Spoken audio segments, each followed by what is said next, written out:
We've been a couple of weeks in Ketchikan, Alaska, and we feel pretty settled in. Visual trickery is fun, isn't it? But not as fun as travel tips for travel nurses over footage of southeastern Alaska. Today's tip: you're here for a good time, not a long time. You are an at-will employee with a staffing company that essentially leases you out to your job site.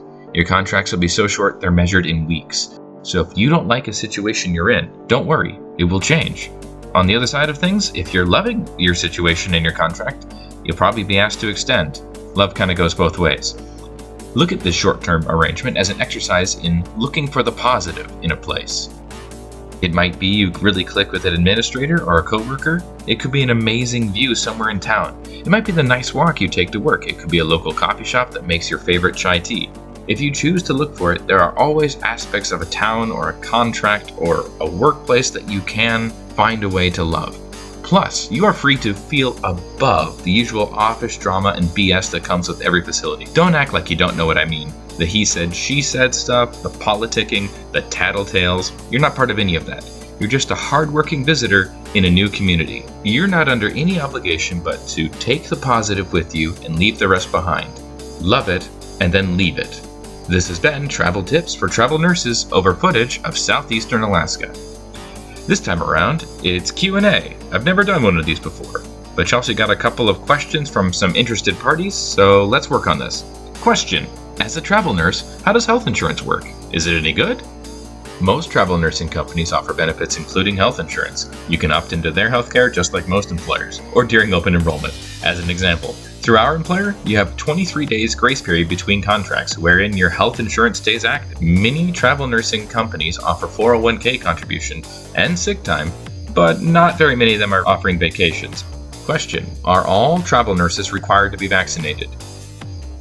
No. However, you will be subjected to whatever rules are in place wherever you are contracted. Right now, just so you know, we are getting most of our contracts because nurses are losing their jobs because they're not vaccinated. Question: what's the onboarding process like with travel nursing companies? Lots of paperwork and long, painful online applications, but please persevere. It is totally worth it. They're going to want all kinds of credentials from you, your CPR certs, your immunizations, but each place is different, so it's a good idea to do all of these ahead of time. 2, 3, 4 different companies in your pocket with the onboarding process done, so you can shop the contracts during your downtime and find a good fit without having to go through a lot of mess every time. Question: tell us about some cool benefits travel nursing companies offer. Well, some will have discounts with specific retailers that you will be entitled to as an employee. We've heard of one company that enters employees into automatic drawings for paid vacations and cruises, so those are cool. Question: how do I study for the CNA test? Well, in a previous video we talked about local resources that are usually around. I would look into local tech colleges. You might be able to sit in a live classroom CNA class if you catch the scheduling right. Failing that, the American Red Cross is a huge resource. Check them out online and find out if there are classes in your area. Also, you can just use the internet if you can study that way. A quick online search, you will find excellent and free study resources. Just search around a bit. I've included a couple of links below. As for the grind of actually doing the thing where you cram facts on paper into the electrical meat that is your brain, well, I personally like flashcards. Question: what is the CNA test like? It's the big test. It's about 70 questions long. It draws from a much larger pool of possible questions that are randomized, so it's basically impossible to cheat or copy off your neighbor. The test is about as easy as you make it for yourself. If you study, it's a breeze. If not, luck and common sense might favor you, but it costs money to take this test, so probably just buckle down and study. I have included a link to a practice test in the description below. Please enjoy. For the record, I scored 13 out of 15. Question: what is being a CNA really like? CNAs get the brunt of the physical work. You're going to lift up people, you're going to clean up poop, you're going to wash people's bodies, and you're going to smell the amazing spectrum of human smells. That sounds bad.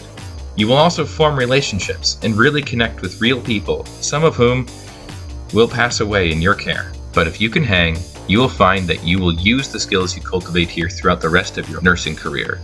I want to say to you, the person thinking, this sounds hard, but I could do it.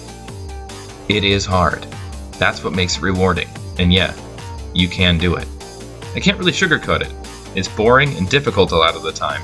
It's also tedious. It's a lot of nonsense with people who don't seem grateful. But sometimes it's life-affirming and life-changing. You will laugh. You will cry. You will be changed by this. You will be doing a service. And I personally believe that it's a good service.